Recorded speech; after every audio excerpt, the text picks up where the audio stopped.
Hello, everyone. Welcome to the last snap take before the weekend. Yesterday, we took a look at the shop. When we looked at the shop, I basically, I finally got Bast. And for a long time, Bast was, when Pool 5 was released, the very first card I really, really wanted. That was nice, but then it turns out that Negative seemed like the only deck to play him in. I don't really like Mr. Negative's play style. It doesn't work super well for me. I end up losing a lot of games. I get very frustrated when I don't see Negative. What I've got on the screen right now is your classic Mr. Negative deck. TLSG just posted the Negative Serotonin, the Sera Negative deck that was everywhere in beta and early on in the game's life. This was at one point a tier 1 deck, but I don't really enjoy the play style for various different reasons. Bast is absolutely phenomenal in this deck. He pumps everything but Sera's Strength. He helps you draw with Warlock, which is incredibly important in this deck. And just cards like Rogue and Wolfsbane and Bishop get so much value from Bast. It's absolutely excellent. Of course, Iron Man being the single best thing to Bast. I guess Mr. Negative has a claim for that as well. This version also looks to have a game plan without negative. That's what the whole Sera combo is for. It's a cool deck, but it's very low win rate. If you're really good with it, you can gain some cubes, but it's really low win rate. So I didn't buy Bast forever. In the past week, 3 new Bast decks have come out that I'm ridiculously excited to play. I'm going to be honest, I'm recording this Wednesday night. Thursday's an extremely busy day. We're babysitting one of my son's friends. So, a day in advance, you're getting a longer weekend video. We're going to look at 3 different Bast decks. The first of these is, who made this one? This is Jeff Hoogland's Bast Bounce. This deck is built around using your control pieces of Iceman, Korg, Black Widow, multiple times. You get to use them multiple times because you also have Beast, and 2 of them being 1-drops mean you also have Falcon. That's good enough, but you have several other cards that really benefit from playing things multiple times. If you can play the Hood multiple times, if you can play the Hood multiple times, maybe it'll let me click Demon eventually, you get multiple Demons. Multiple 1/6s are amazing, and you can eventually leave that Hood in your hand without any real concern. In addition, being able to play everything on Angela multiple times, making her nice and big, is also extremely powerful. Finally, Bishop and Bishop in combination with Mysterio gain a massive amount of power from everything being played so many times. Now, in this deck, the key card you want to play as many times as you can is Korg, a 0-cost Korg coming up and down 2-3 times a game. Makes for a mighty big Darkhawk, especially when combined with Widow stopping draw, also including Darkhawk Strength. This is an extraordinarily strong combo and can win a lane all by itself. This pile of cards, fundamentally, if you draw Bast, the Hood is all of a sudden a good play all by himself, even without it. Iceman and Korg get a bump. Angela gets a huge and immediate bump. Widow gets a bump. Beast gets a bump. Falcon remains the same. Mysterio doesn't get a bump, but his clones do. So Mysterio loses 1 power, but he becomes a 2 for 10 at that point because you've got 3, 3, and 4. And then Bishop gets a big old bump to his starting. Even Darkhawk gets a bump. All Bast is not probably strictly necessary, but he's such a huge power strike for this deck. He takes a deck that's kind of okay and makes it a deck that multiple people have hit infinite with. Freddy Babes, wonderful streamer, has a version of this. Hoogland hit infinite with this. Freddy Babes also has a version, but that hit infinite, but he doesn't have Darkhawk. So amazingly, and this is so cool, he plays our good friend Killmonger in the place of Darkhawk because you can bounce back your 1s, kill all their 1s. There's our friend. There's Killmonger. Bounce your 1s, kill all their 1s, and then you've got basically board dominance as you play all your free things after they've had their board half wiped. Awesome deck.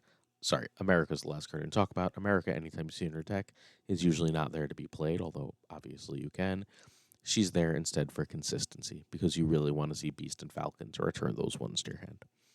Now, this deck is sweet. I'm beyond excited to find it, to watch it. In the description, you will see I will post both the Hoogland and the Freddy Babes versions of them playing this so you can watch it. Now, that's only one of the 3 cool Bast decks that came out this week. The next great Bast deck is Patriot Bast. This is the one I'm most excited for because it's got 2 of my favorite cards in the game in it. So, I love me some Valkyrie. Valkyrie is one of my favorite cards in the game. She obviously works really well with Bast in that you get that power off combo. Valkyrie wants you to have some pumps on your side of the board, so when she's played, your guys are bigger than theirs. Patriot, Blue Marvel, and Iron Man all potentially take care of that problem. So does just having more cards in a lane. One of the problems with Patriot decks is very often when you play Patriot, you will find that that lane that you played Patriot and likely Mystique in just doesn't have enough power to really compete. Excuse me. Bast helps take care of that problem. We saw in Mr. Negative that Iron Man is another great combination.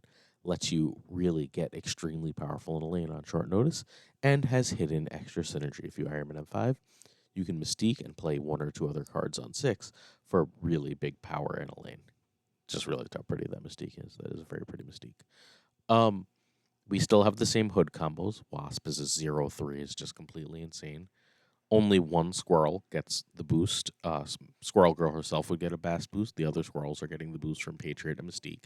It makes Squirrel Girl less of a bad card. We talked about Mysterio, and Shocker doesn't get a bonus, but he remains really good. I think this deck is amazingly cool. I've seen a few people claim this deck. Ridiculous Hat, friend of our podcast, remember to subscribe to Snap Judgments podcast. Hit Infinite with a version of this. I really want Bishop in this version, but the most likely spot is probably that debris spot. However, and this is important, Galactus is still a card, so debris just wrecks Galactus players. So it's debris for now. At some point, I'm gonna just make that Bishop because I prefer Bishop, but whatever, neither here nor there.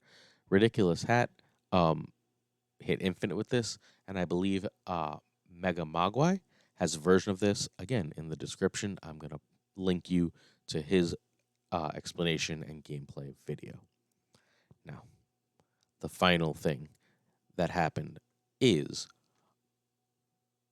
a friend of the cast, JHut99, made yet another Bast Darkhawk deck. He also threw in Valkyrie. This deck looks so sweet. It's got so many combos. I'm going to sort of ignore the ones we've already talked about. But Daredevil is one of our new cards. Daredevil as a 2-3 is crazy. Daredevil is one of the better cards in the game. Don't let anyone tell you otherwise. It's just not true. Now, with Daredevil, we have this very specific combo. We have Spider-Man. Spider-Man allows us to fundamentally shut down and win a lane on turn 5, which allows us to focus our other ammo, like Valkyrie and Darkhawk, to winning that lane. We can also just steal a lane with the Demon, Bast, things getting bigger, so on and so forth. Perfectly acceptable. Spider-Man's not only useful with Daredevil, though. Spider-Man is also very useful with a Hood Demon. If that is your turn 5, that's dropping 9 power immediately into a lane, often just locks down and wins that lane. It's also very, very good with Rescue. Rescue says, play in my lane. Spider-Man says, okay, no problem. Now that's 12 power in that lane to lock it down. This is less powerful, but also decent in the lane you rock slide it on 4. 4 4s is a lot for a deck, so you have Zabu to help make that work. Again, Zabu is a nice card with Bast. In this deck, Bast is a little more dangerous, but I think still really good. It was suggested that Ant-Man can do something similar to Bast here, but the value on Hood and Wasp and Korg, especially if you don't see Valkyrie and Widow, is so high. Bast will weaken Rock Slide. You want to be careful with Bast with Rock Slide. That 4/6 is a big part of why this card is so powerful. However, and it will weaken Rescue by 1, but it's still getting 5 power, which makes it a 4/8. In some matchups in this meta, that's a hidden buff because Shang-Chi is absolutely everywhere. However, This is yet another extraordinarily cool Bast deck. Um, I don't know if Bast is as good as he seems, but as of right now, everything I've seen players do with Bast is extremely powerful. As he's moved down in series, we've found new and interesting things to do with him. He's extremely powerful. Bast and Valkyrie, both being in Pool 4, seems to have created a bunch of new decks. Just took us a few weeks to find them.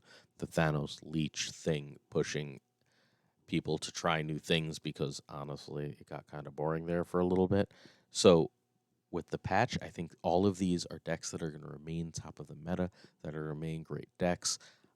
I hope that you enjoy this. I hope you consider buying Bast, and I hope you like and sub and check out the podcast. We have an amazing episode for you this last week. We published with Vin Kelsier of SnapFan, in which he reveals numerous awesome things coming to SnapFan as we do our week after the new season tier list. Please check that episode out, like, sub, and I'll see you all Monday. Keep on snapping.